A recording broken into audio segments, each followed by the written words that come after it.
Ayun nga. Tapos, ano sabi ni Jaira? Lagi na lang ako, ate. O, sabi niya, sinong malaki sa inyong dalawa? Ako.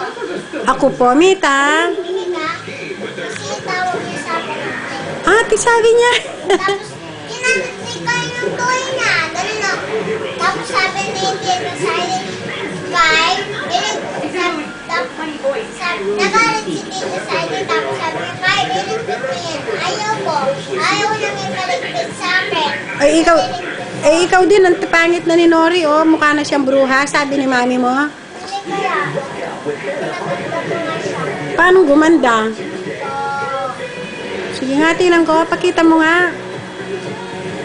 O, mag-say hi ka nga kay mami. Sabi ko, picture na lang eh. Hindi ka naman pinipicturean ah. Hindi ka naman binibidyo ah. Hindi naman ganyan ang videoin. Ay, Isabel, tigilan mo ako ha.